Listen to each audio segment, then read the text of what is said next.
రాష్ట్రంలో విద్యా వ్యవస్థను సరైన గాడిలో పెడుతున్నామని రాష్ట్ర విద్యాశాఖ మంత్రి నారా లోకేష్ అన్నారు. గురువారం శ్రీకాకుళం నగరంలో మురికివాడగా ఉంటున్న హెచ్చర్ల వీధి, దమ్మల వీధిలో ఉన్న పాఠశాలలను ఆకస్మిక తనిఖీలు చేశారు. ఈ సందర్భంగా ఆయన మాట్లాడుతూ విద్యా వ్యవస్థను గత ప్రభుత్వం పూర్తిగా నిర్లక్ష్యం చేసిందని, ఇప్పుడు దాన్ని గాడిలో పెట్టేందుకు ప్రత్యేక ప్రణాళికలు తయారు చేస్తున్నామని చెప్పారు. నిన్న శ్రీకాకుళం జిల్లా రణస్థలం మండలం పాతర్లపల్లి గ్రామంలో నిర్మాణం జరుగుతున్న పాఠశాల స్లేడ్ కూలి ఆటలు ఆడుతున్న ఒక విద్యార్థి మరణించడం దారుణమని అన్నారు. ఈ సంఘటనలో మరో విద్యార్థి గాయాల పాలు అయ్యారని, ఇది ముమ్మాటికి నాసిరకం నిర్మాణం అని లోకేష్ ఆరోపించారు. రాష్ట్రంలో విద్యారంగం సమూల మార్పులు తీసుకువస్తామని, దీనికి అన్ని వర్గాల ప్రజలు సంపూర్ణ సహకారాన్ని అందించాలని కోరారు.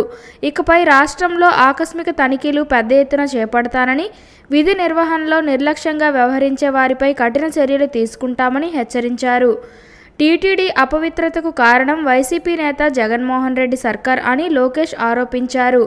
రాష్ట్ర వ్యాప్తంగా మన మంచి ప్రభుత్వం పేరుతో జరుగుతున్న కార్యక్రమాలకు ప్రజలు నీరాజనాలు పడుతున్నారని అన్నారు. స్వచ్ఛమైన, నీతివంతమైన పాలన అందించిన ఘనత కూటమి ప్రభుత్వంకి దక్కుతుందని అన్నారు.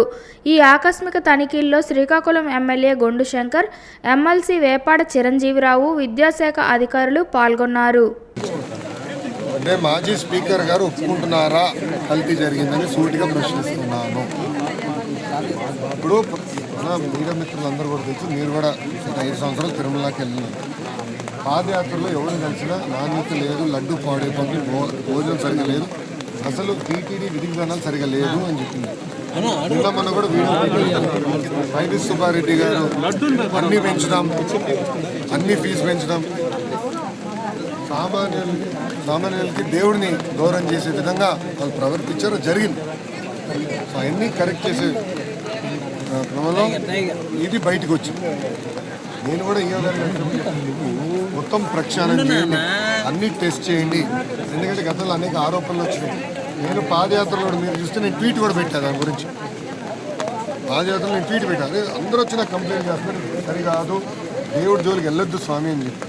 ఏమైందో ప్రజలే చూస్తారు, ప్రజలే గుణపాఠం చెప్పారు. సార్ వన్స్ మోర్ సార్, హెచ్ఆర్ల యూనివర్సిటీలో గత 5 ఏళ్లలో జరిగిన అక్రమాలపైన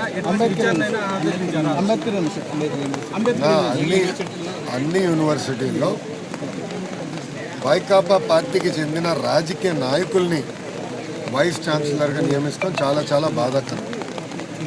ఆంధ్ర యూనివర్సిటీ మన రాష్ట్రంలో one of the oldest university.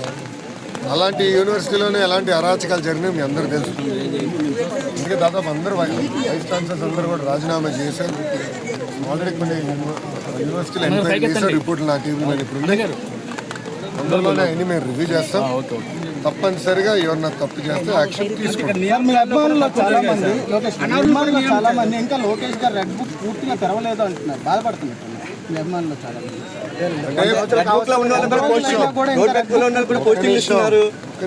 లేదు తప్పని ఆయన ఏమన్నారు, తెరిశాను పూర్తిగా తెరవలేదు అన్నాడు. ఒక్క నిమిషం స్వామి, ఒక్కొక్క ప్రశ్న సమాధానం చెప్పారు.